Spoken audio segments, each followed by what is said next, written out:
أعوذ بالله من الشيطان اللعين الرجيم بفضل بسم الله الرحمن الرحيم الحمد لله رب العالمين إنه خير ناصر ومعين ثم الصلاة والسلام على أشرف الأنبياء والمرسلين الذي سمي في السماء بأحمد وفي الأرض بأبي القاسم المصطفى محمد اللهم صل على محمد وعلى محمد طب القلوب ودوائها ونور أبصارها وعلى أهل بيته الذين أذهب الله عنهم الرجس وطهرهم تطهيرا اللهم صل على محمد وعلى محمد. قال الله عز وجل في كتابه الكريم وهو أصدق القائلين وقوله الحق بسم الله الرحمن الرحيم ربنا إني أسكنت من ذريتي بواد غير ذي زرع عند بيتك المحرم ربنا ليقيموا الصلاة فاجعل أفئدة من الناس تهوي إليه وارزقهم من الثمرات لعلهم يشكرون آمنا بالله صدق الله العلي العظيم صلوات اللهم صل على محمد وعلى محمد. For the love of Abba Abdullah al-Hussein, with the loudest of our voices, Sallu ala Muhammadin wa ali Muhammad. Sallu ala Muhammad. And for the love of Imam Sahib al-Asr wa Zaman, Sallu ala Muhammadin wa ali Muhammad. Allahumma salli ala Muhammadin wa ali Muhammad. Once again, we thank Allah subhanahu wa ta'ala for gracing us with this moment and this opportunity to continue to learn from the inspirations of Karbala and those valuable lessons that were taught and established by Abu Abdullah and his beloved companions and members of his family. The ayah I've just quoted, Mu'mineen and Mu'minat, from Quran is Quran 14 verse 37. And this ayah specifically talking about Prophet Ibrahim alayhi salam and his beloved son Ismail and the wife Hajara. And departing from this ayah, as you all know, we still in days and nights of mourning and remembering the tragedy of Karbala. So it is befitting and important we continue to discuss about Karbala at least up until the 40th of Karbala. And as we all know, Karbala is an institution. And there are so many lessons and inspirations that I and you can take from Karbala.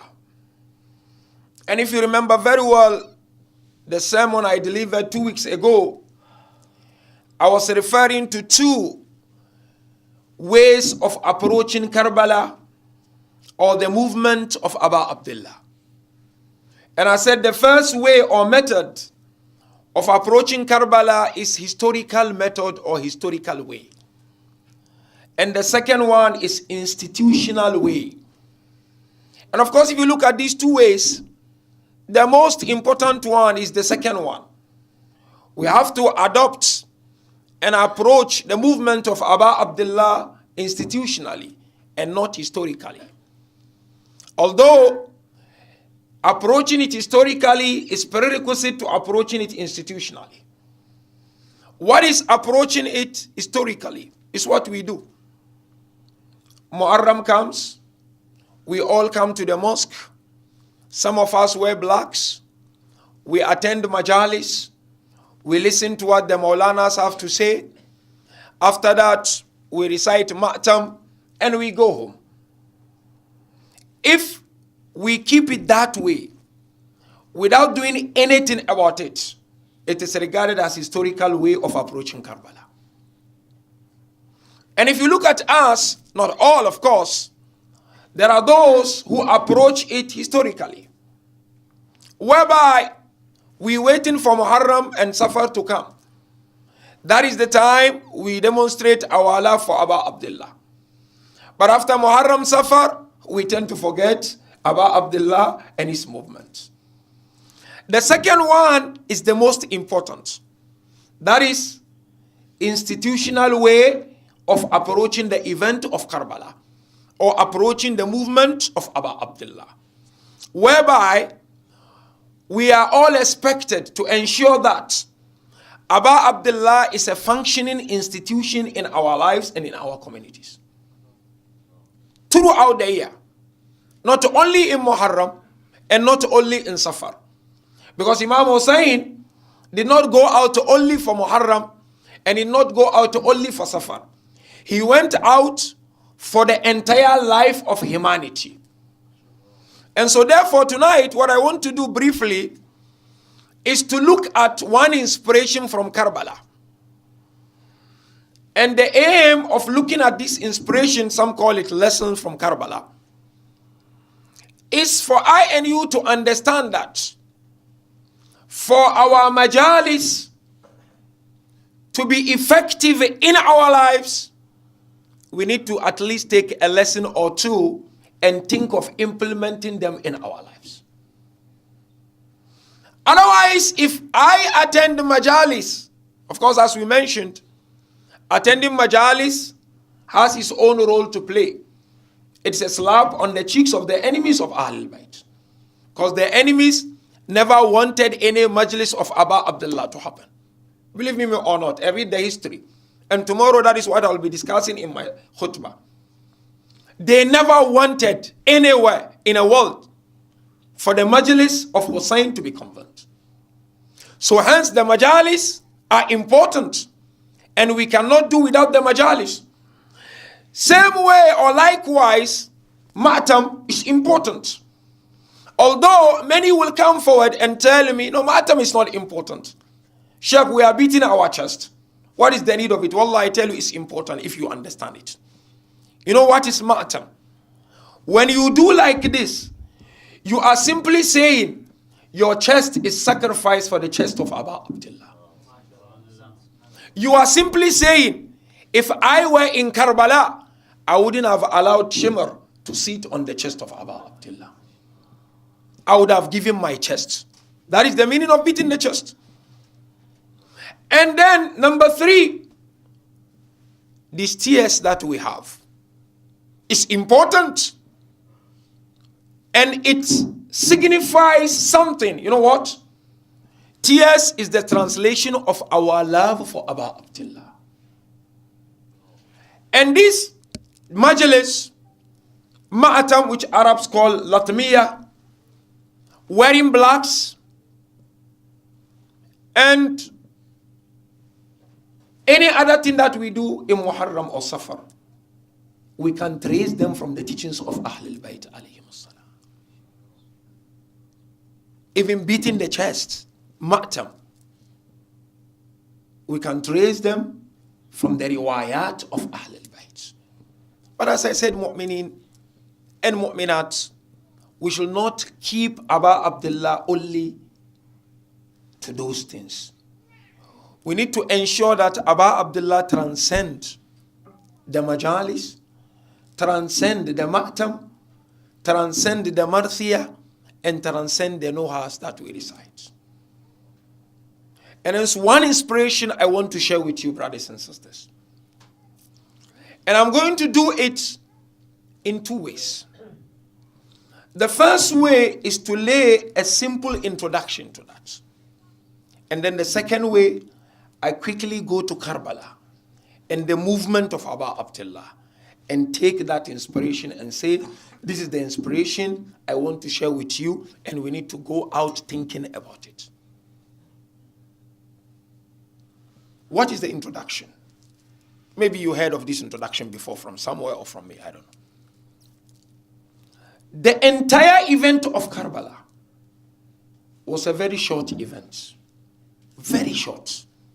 What do I mean by very short event?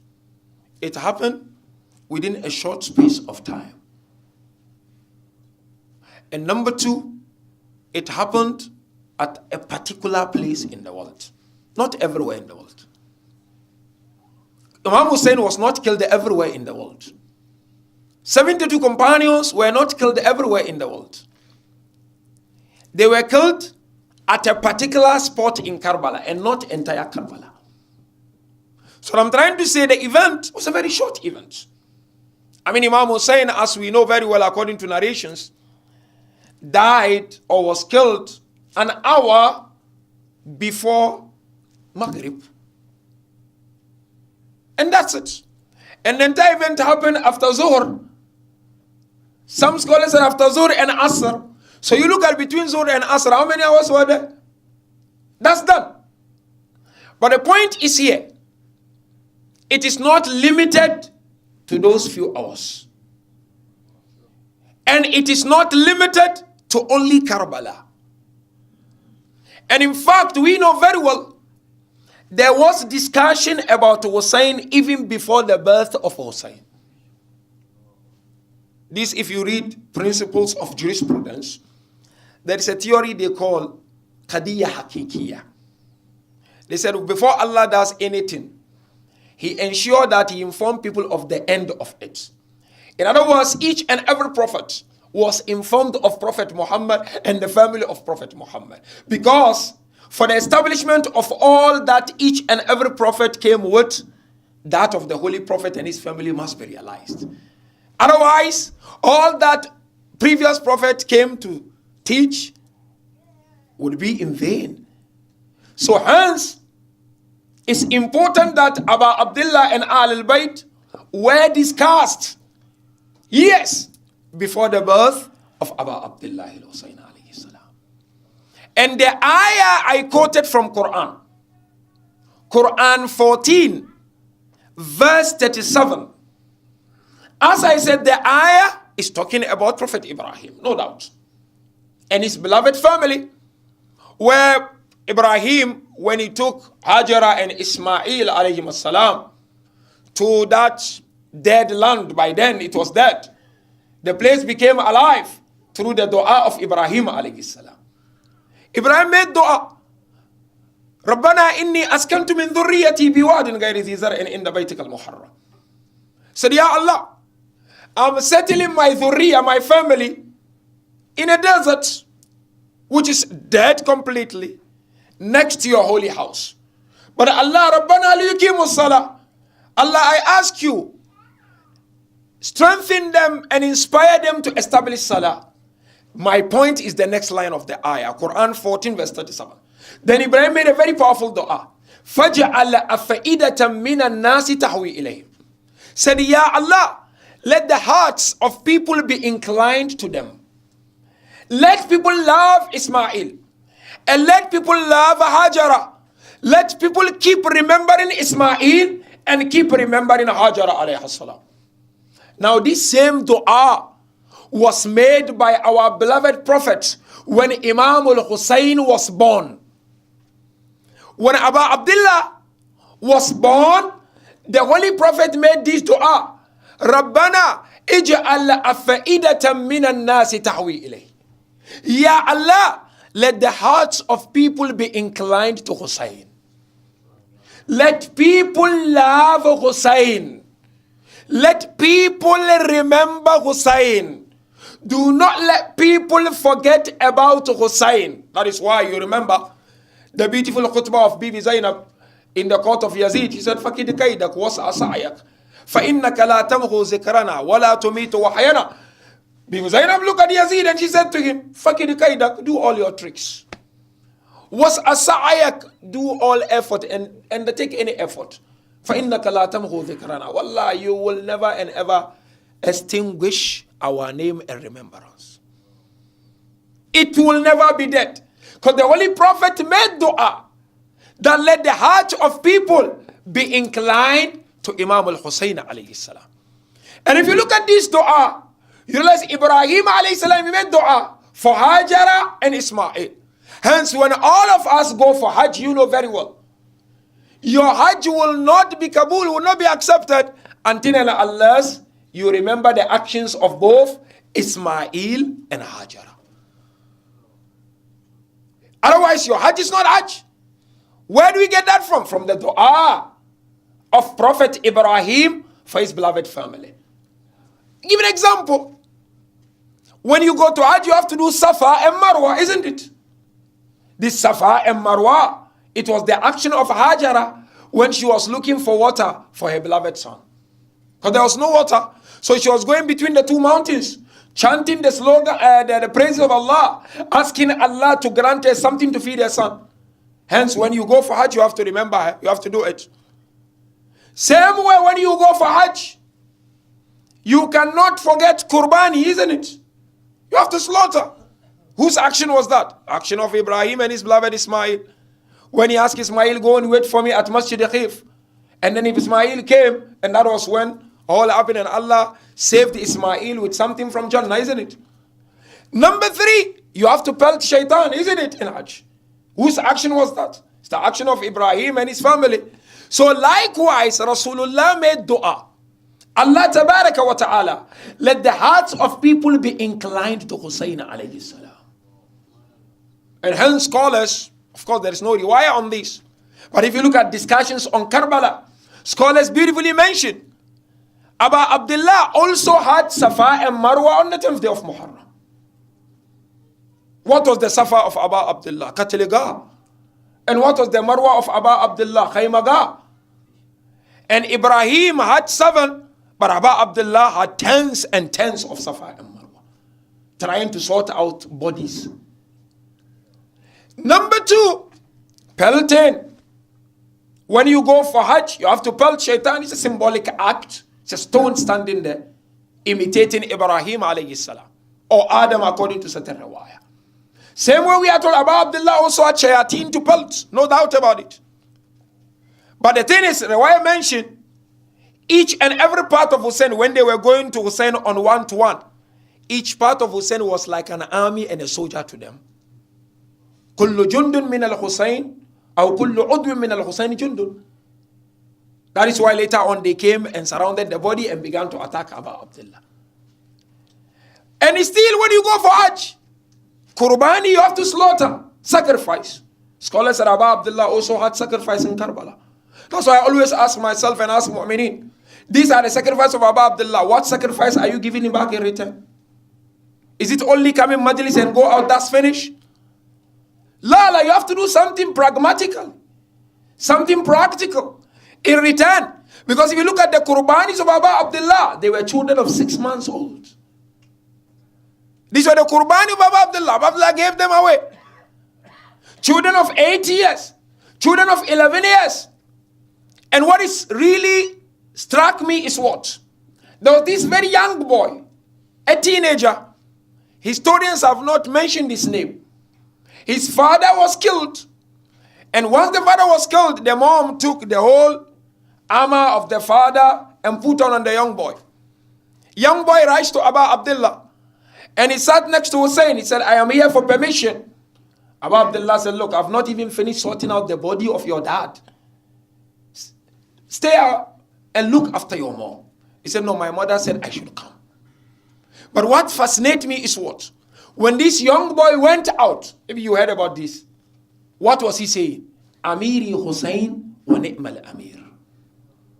Sururun fu'adun bashirun nadhir. Aliyun wa Fatima walida fa'al ta'lamuna lahu min nadhir. When he came out, he was not mentioning his name. He was not mentioning the name of his mom. He was saying, my leader and my master is Hussein. While he was in the battlefield and he was trying to defend Islam and Abu Abdullah and humanity, he was saying, my master is Hussein and Ali and Fatima are his parents. And he said, Hussein is the apple and the comfort of my eye. Do you know of anyone like Hussein? So these are the Sahan of Karbala. This is the courtyard of Karbala. These are the Qurbani of Abu Abdullah alayhi salam. Hence I said Karbala cannot be limited to only the 4 corners of our mosques. Each and every individual has to do something in your own small way. And there are so many inspirations that I and you can learn. Wallah, we will not finish learning those inspirations up until the time we leave this world. So if I were you or myself, I would say every year Muharram to Safar, I will work on one inspiration from Karbala. I want to take only one and work on it. You sit on the Majlis, you hear so many inspirations from Karbala, lessons from Karbala. Take only one. Wallah, if you take only one, by now, we would have done more than 20 lessons or inspirations from Karbala. Which inspiration I want to leave you with tonight is the inspiration of guidance, Hidayat. Very, very important. And the reason as to why I've chosen this for tonight is simply because I want mu'mineen and mu'minat, by the time you go out here, never and ever become judgmental in your life. Give people credit or give people excuses. Because I'm going to demonstrate to you how Abu Abdullah was determined to guide. Although he knew people were not taking heed, but it was not meant for only those people. It was meant for all of us up until the coming of our beloved 12th Imam. So the aim of tonight's inspiration, and inshallah we'll do more tomorrow and next week, is that by the time we get out of this place, don't be judgmental and don't ever give up. It could be your son who is on the wrong direction. It could be your friend who is on the wrong direction. It could be someone that you're trying to guide. Don't give up. Because Abu Abdullah never gave up. Never gave up. Up until the 11th hour. And that should be the quality of someone who attend the Majlis of Abu Abdullah. Every Majlis you attend, take something out of it, mu'mineen and mu'minat. Think about it individually. Think about it individually. And try as much as you can to see if you can implement it. Where do we get this inspiration from? The movement of Abu Abdullah? And by the way, mu'mineen, you know his movement from Mecca or from Medina, come to Mecca. Abu Abdullah had so many stopovers up until the time he reached Karbala. Each and every stay, each and every stopover is a big institution for us. Big, massive. Because each one, Abu Abdullah's action served as a lesson. Letter that Abu Abdullah wrote to the people of Basra, it was a letter of a line after Bismillah. And that is where I'm getting the inspiration of tonight from. Letter from Basra. Abu Abdullah wrote so many letters. He gave so many sermons. He sent a lot of governors. But that letter to the people of Basra, one line, is like the letter of Sulaiman. Innahu min Sulaiman bismillahir rahmanir rahim. Allah ta'alu alayya wa atuni muslimin illa bilkis. 2 lines of letter, but inspirational, rich in substance. What was the letter of Abu Abdullah to the people of Basra? He wrote bismillahir rahmanir rahim. Ala wa inna sunnata kad umitat. Wa inna al-bid'ata kad uhyiyat. In tasma'u qawli wa tuti'u amri ahdikum sabil ar-rashad. Allahu Akbar. Look at the letter. Abu Abdullah said, oh, people of Basra, because I addressed them differently. He addressed the people of Kufa differently, people of Basra differently, entire world differently. Ala wa inna sunnata kad umitat. I want you to stop sleeping. Ala in Arabic meaning stop sleeping, be awake. Sunnah kad umitat. The tradition of Prophet is dead. Kad umitat. It is exposed to death. Wa innal bid'ata kad uhyiyat. And you should know, all people of Basra, innovation is being given life. Then look at what he said. In tasma'u qawli. If only you will listen to me. وَتُتِيءُ أَمْرِي, and follow my command. أَحْدِكُمْ سَبِيلَ الرَّشَادِ. I will guide you to the straight path. If only you will listen. If only you will obey. Allah, not everybody who attend the Majlis listen. And not everyone who listen obey. There are people who attend and they listen nothing. Because they already made their mind. And there are people who listen and they obey nothing. They just listen for listening's sake. Wallah. And there are people who attend, listen, and obey. Abu Abdullah was telling the people of Basra, if only you will listen and obey, I, Hussein, will guide you to the straight path. So now my point, my inspiration is that what? Guidance. That is where I am getting that inspiration from, which I want us to be inspired with. And no wonder, many years before this letter was written by Abu Abdullah, the Holy Prophet mentioned, Inna al-Husayna misbahul huda. Misbahul huda. My point is huda. And of course, was Safinatun Najat. Hussein is the light of a guidance. Yes, Rasulullah taught us this about Abu Abdullah. And yet come the letter of Abu Abdullah, the bill of Basra. In tuti'u amri ahdikum sabil al-rashad. If only you will obey me, I will guide you. Indeed, what this tradition and the letter is telling us is what? If we will hold unto Abu Abdullah and be determined to obey and take a lesson from Abu Abdullah, we will be guided. Now let me give you an example. Abu Abdullah got this from Rasulullah and Amir al-Mu'mineen. Allahumma salli ala Muhammad wa ala Muhammad. So whatever we got from Abu Abdullah al-Mu'mineen, from Imam Hasan al-Mushtaba, Ibn Abil Hadid, maybe you heard about him, Mu'tazili. He's Mu'tazilite. You know, we have Asha'ira, Mu'tazilite, Maturidiyya, those Islamic sects that we have, schools, that theological schools we have. One of them is Mu'tazilite. Abu. Now this Ibn Abil Hadid, he's not a Shi'i, but he made the best commentary of Nahjul Balagha. Excellent commentary of Nahjul Balagha. It is the commentary of Ibn Abil Hadid, al-Mu'tazili. Although there are still people who are struggling to even accept Nahjul Balagha is from Imam Ali. In this commentary, there is a very beautiful line about guidance. Don't give up. Wallah, don't give up. Insist. With patience, you'll get what you want. He said, during the battle of Siffin, Amir al-Mu'mineen had some 3 solid battles. Siffin, Nahrawan, and Jamal. Battle of Siffin. He said, you see, the enemies were really coming, trying to attack. But Imam Amir was relaxed, and he looked reluctant, very reluctant. So what they did, the companions of Imam Ali had their caucus, you know, and they came up with 2 things only, 2 results. They said, maybe he's realizing that Muawiyah is right, so he doesn't want to go for the war. Or maybe he's scared of dying. Can you believe that?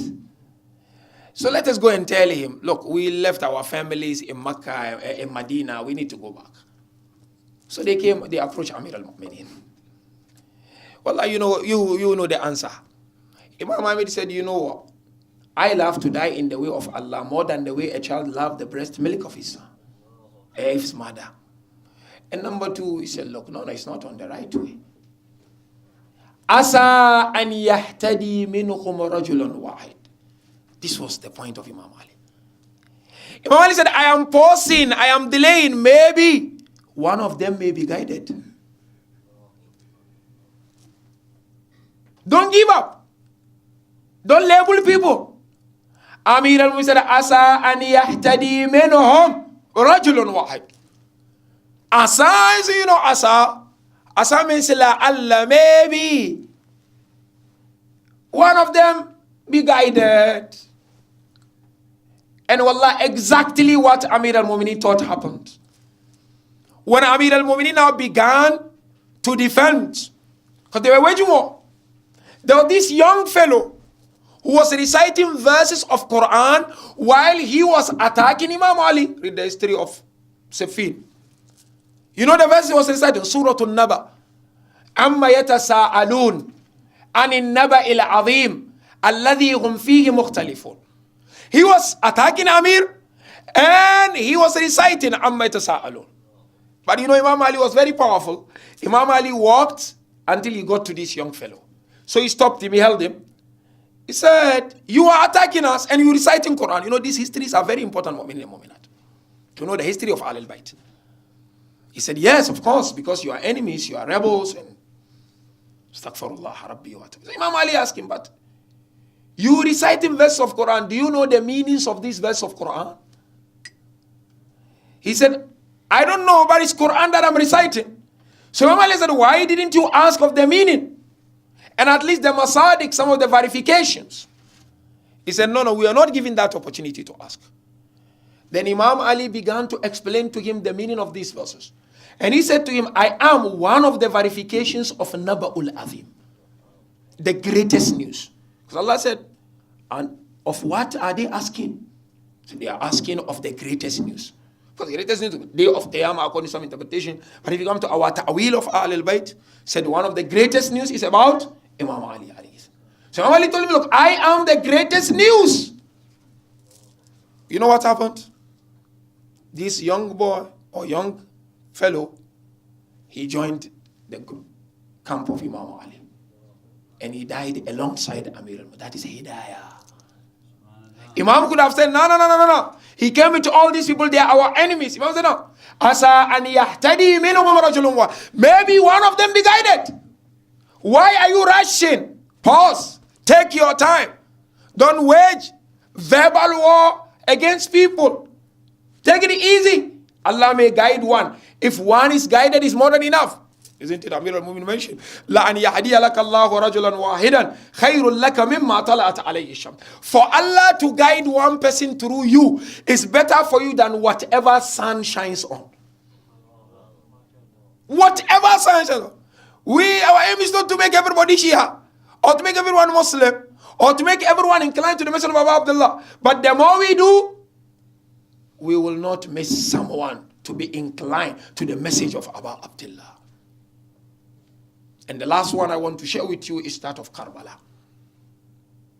Karbala, on the 10th day of Muharram, whenever this line is being recited, we cry.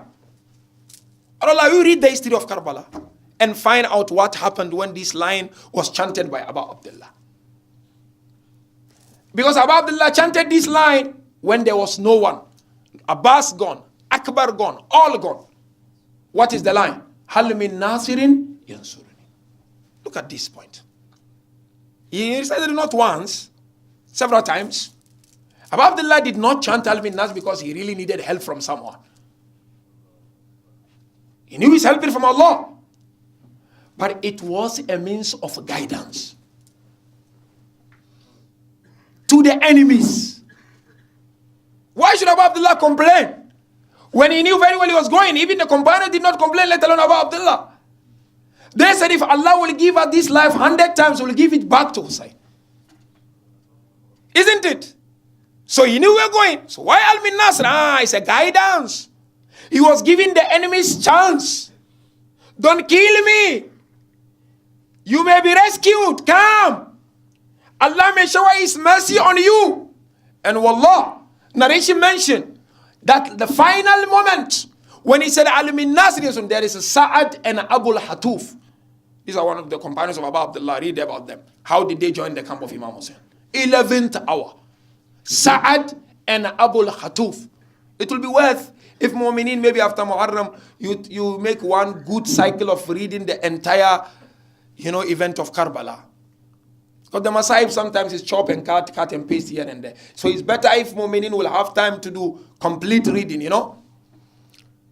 Sa'ad and Abu Hatuf. When Abu Abdullah said, Hal min nasirin yansuruni, they walked to Hussein. And they said, no, we are here to be part of your caravan. And that is why you did Karbala. The 72, did Abu Abdullah begin his journey with them right from Medina? Allah. From Medina, it was only family of Aqil, few family of Ja'far, and then his sons and his sisters and daughters. That's 72 happened on his way, and on the 10th day of Muharram, 30 companions joined Abu Abdullah. They crossed. 30. On the 10th day of Muharram, 30 joined. Hussein would have said, no, I've given up, judgmental, like the way we are judging people. When we see somebody doing something, we just judge. Where was he going to get that? And you know, he had 2 meetings with Umar ibn Sa'ad in trying to show him the way. The last one they had, according to some narration, it was on the 6th of Muharram. And Umar ibn Sa'ad came, in addition to him, 2 people, so 3. And Abu Abdullah came with 3 people. Umar ibn Sa'ad came with his son, Hafs. His name is Hafs. And then his Ghulam, that time, they said, it's my slave. And then Abu Abdullah went to himself, Abu al-Fadl al-Abbas, and Ali al-Akbar. Abu Abdullah went to meet Umar ibn Sa'ad. Listen very carefully, mu'mineen and mu'minat. Guidance. Maybe not because of Umar, because of some people in his camp. But you cannot give up. That's the point. You can't. In life, you can't just give up. The world may turn against you, but don't give up. Keep working hard. The son may be rude, or the father may be difficult, or the friend may be difficult. Don't give up. Hussein never gave up. He stood his ground, and he insisted on that up until the time he left this world. When Abu Abdullah met Umar ibn Sa'ad, you know what he said to Umar ibn Sa'ad? He said, Ittaqillah wa la tusharik fi dami. He said, Umar, fear Allah. Do not participate in shedding my blood. Abu Abdullah said. You know what Umar said to him? He said, they promised me big house, mansion. If I don't kill you, I will not get. Hussein said, I will give you. Imam Hussein said, I will give you. Then Umar said, but my family, who will protect my family? If I kill you or participate in killing you, they promise to protect my family. Abu Abdullah said, I guarantee the protection of your family. Umar looked at Abu Abdullah. He said, they promised me to make me the governor of Ray. Ray, where Shah Abdul Azim is buried in Iran. It's under Tehran province. Abu Abdullah said, my grandfather gave me a farm. I will give all to you, Umar. Don't participate in shedding my blood.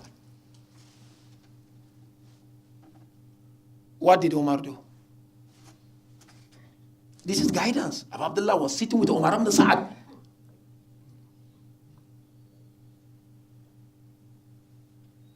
Umar didn't. And Umar was asked by Abu Abdullah, do you trust me?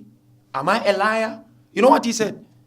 He said, Wallah, inni la a'lamu hurmata adha ahl al-bayt. Said, Wallah, I know the danger and the harm of harming ahl al-bayt. Umar ibn Sa'ad. But dunya played with him. We will continue with this series. Dunya played with him. لأن بطونهم مليئة بالحرام. Too much haram in the tummy. Blind. He couldn't see.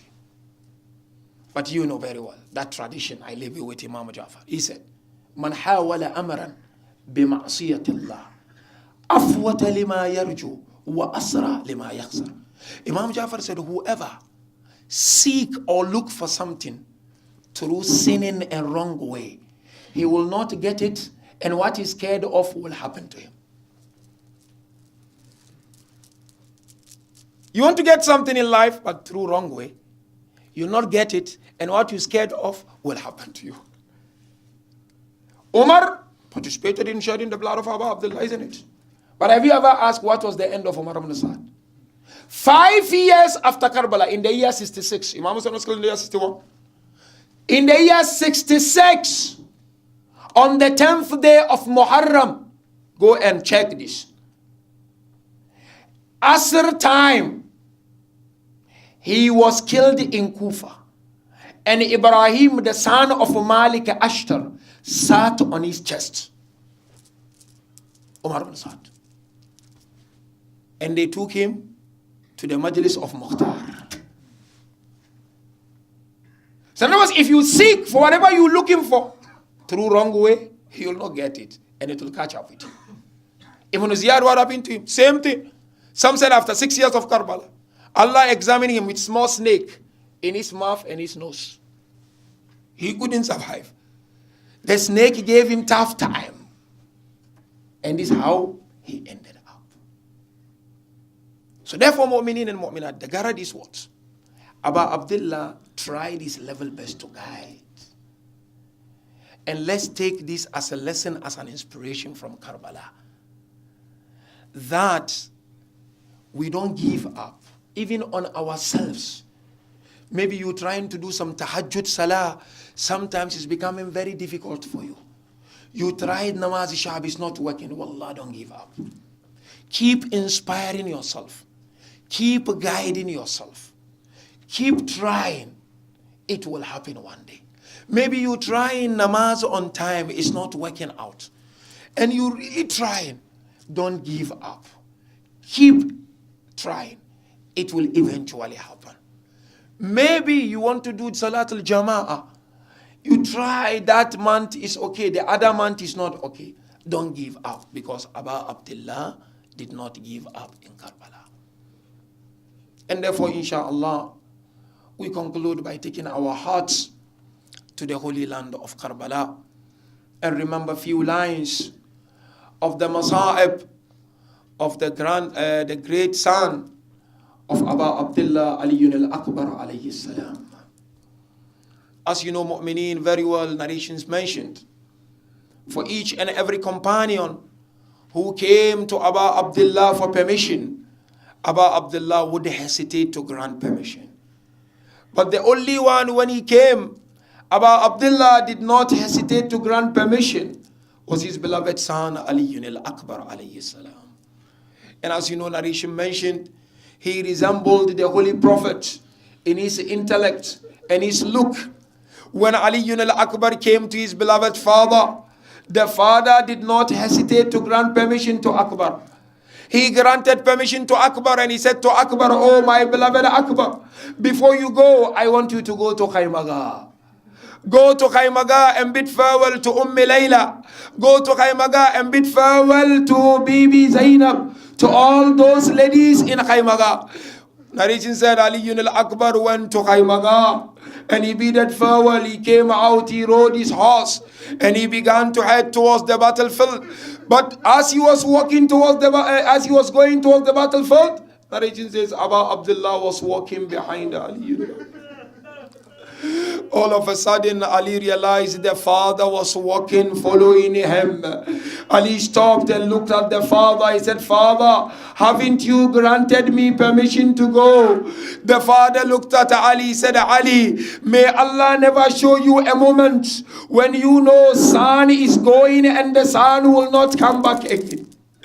Now, scholars mention it's like Abu Abdullah telling Akbar, "Akbar, you will know the pain the day you become a father." But we are told Ali al-Akbar went to the battlefield, he fought, he defended based on his capability. Anytime he defended, he would look at his father and call out, "Wa alayka salam ya Abu Abdullah." But you know, the mother of Ali al-Akbar, Layla, she wouldn't look at the battlefield. She came and stood next to Abu Abdullah. She would only look at the changes of the complexion of the face of Abu Abdullah. That would inform her the situation of Ali al-Akbar. Narration said, all of a sudden, she saw the complexion of the face of Abu Abdullah changing. She said, "Oh Hussein, is Ali dead?" Abu Abdullah looked at Layla, said, "Layla, Allah promised to answer the dua of a mother for her son. Layla, go sit and make dua. There will be no barrier, an obstacle between your dua and Allah's acceptance." That was the moment when Layla made the famous dua. You remember the dua? She said, "Ya Allah, you are the one who returned Yusuf to Yaqub. Return Ali back to us." And she said, "Ya Allah, you are the one who returned Ismail to his mother. Return Ali back to us." You know what happened? Before she could finish the dua, Ali came back and calling, "Allah Atash, Allah Atash, Allah Atash." Fast, fast, fast. That was the moment when narration mentioned Abu Abdullah placed his tongue into the mouth of Ali al-Akbar. And Ali looked at the father. He said, Father, your mouth is drier than my mouth. Then Abu Abdullah said to Ali, Ali, go, you will soon meet Rasulullah. And Rasulullah will quench your thirst. ألا لعنة الله على القوم الظالمين وسيعلم الذين ظلموا آل محمد أي منقلب ينقلبون والعاقبة للمتقين. मातम الحسين या हुसैन. प्यारे नबी की प्यारी नवासी, प्यारे नबी की प्यारी नवासी, शाम को कैदी देख रही है कोई तो आए, शाना पकड़ कर काश बिठाए। देख रही है कोई तो आए, शाना पकड़ कर काश बिठाए। ना है सवारी ना है हमारी, ना है सवारी ना है हमारी, शाम को कैदी बन के चली है। प्यारे नबी की प्यारी नवासी, प्यारे नबी की प्यारी नवासी, शाम को कैदी। भाई भतीजे भांज बेटे साथ वतन से आई थी लेकर। भाई भतीजे भांज बेटे साथ वतन से आई थी लेकर। हाय मुकद्दर आज अकेली, हाय मुकद्दर आज अकेले, शाम को कैदी बन के चली है।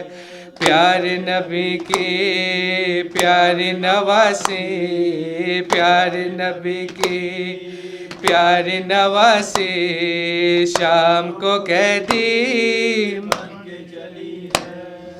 बेटों को सदका भाई पे करके जिसने किए थे शुक्र के सजदा। बेटों को सदका भाई पे करके जिसने किए थे शुक्र के सजदा।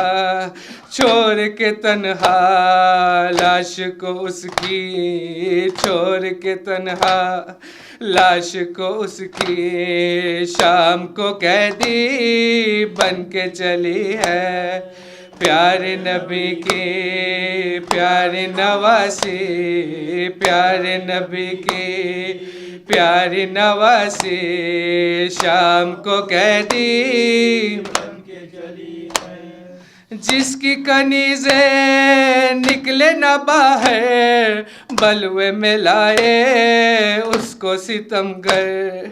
जिसकी कनीज़े निकले न बाहर, बलवे में लाए उसको सितमगर। हाय ये गुर्बत बिनते अली की, हाय ये गुर्बत बिनते अली की, शाम को कैदी बन के चली है। प्यारे नबी की प्यारी नवासी, प्यारे नबी की प्यारी नवासी, शाम को कैदी बन के चली है। कितने ही कैदी जितने छुराए, आज वो बीबी सर को झुकाए। जितने ही कैदी जितने छुराए, आज वो बीबी सर को झुकाए। एक रिदा की बन के सवाली, एक रिदा की बन के सवाली, शाम को कैदी बन के चली है। प्यारे नबी की प्यारी नवासी, प्यारे नबी की प्यारी नवासी, शाम को कैदी बन के चली है।